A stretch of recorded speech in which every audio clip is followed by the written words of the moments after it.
প্রবেশপত্র সংগ্রহ করতে দীর্ঘ লাইনে রয়েছে অভিযোগ। আগামী 14 ডিসেম্বর রাজধানীর স্বামী বিবেকানন্দ ময়দানে রাজ্য পর্যটন দপ্তর আয়োজিত ট্যুরিজম প্রোমো ফেস্টের সমাপ্তি অনুষ্ঠানে গান গাইতে আসবেন ভারতবর্ষের খ্যাতনামা সঙ্গীত শিল্পী শ্রেয়া ঘোষাল। এই অনুষ্ঠানের জন্য প্রবেশপত্র দেওয়ার কাজ মন্ত্রী সুশান্ত চৌধুরীর ঘোষণা অনুযায়ী 11 ডিসেম্বর থেকে শুরু হয়েছে এবং এই পাস সংগ্রহের জন্য বুধবার সকাল থেকেই প্যালেস কম্পাউন্ড চত্বরে দীর্ঘ লাইন প্রত্যক্ষ করা গেছে। সকাল 9টায় এসে লাইনে দাঁড়িয়ে বেলা 2টো পর্যন্ত বেঁচে গেলেও দাঁড়িয়ে থাকে লাইনে দাঁড়িয়ে থাকা অনেকের অভিযোগ, পাস দেওয়ার যে সিস্টেম রয়েছে তা অনেকটাই ধীর গতিতে হচ্ছে।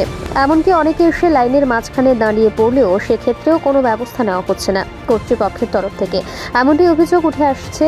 তবে যারা লাইনে দাঁড়িয়েছেন সকলে পাস পাবেন কিনা সে নিয়েও প্রশ্ন উঠতে শুরু করেছে। আচ্ছা, কেমন লাইনের ব্যবস্থা বা লোক কিরকম?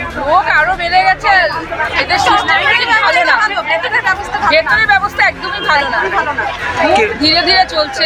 আচ্ছা, কতক্ষণ লাগতে পারে? লাস্ট যারা আছে তারা মনে হয় পাবে, মনে হয় 3টে পরে বন্ধ হয়ে যায় বলো। মানে আজকে টিকিট নাও পেতে পারে অনেকে, 3টে অবধি দেবে, আবার কাল পরশু আছে তো বললো। আচ্ছা, সবাই তো দাঁড়িয়েছে সকাল থেকে লাইনে দাঁড়িয়েছে, কিন্তু দাঁড়িয়েছে এখন তো বলা যাচ্ছে না। তো সিস্টেমটা কিরকম মনে হয়? সিস্টেম ওদের কাজের সিস্টেম ভালো না, ভালো না, খুব ধীরে ধীরে চলছে, একদমই ভালো না সিস্টেম। কোথায় থেকে এসেছেন আপনারা? আমি রামনগর থেকে এসেছি।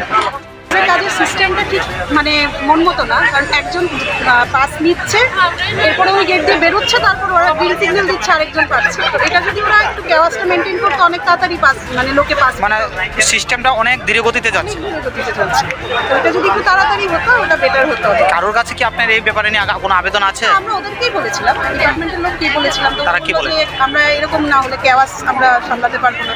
এই কজনের কেওয়াস ওরা সামলাতে পারছে না, প্রোগ্রামের দিন কি হবে তাহলে দেখা যাচ্ছে যারা লাইনে দাঁড়িয়ে আছে তারা সবাই টিকিট নাও পেতে পারে। লোকের টাইমের কোনো দামই নেই, জন্য এতটা রাস্তা হেঁটে হেঁটে বেরোবে, তারপর আরেকজনকে ঢোকাবে, কত এক্সট্রা টাইম খরচা হচ্ছে।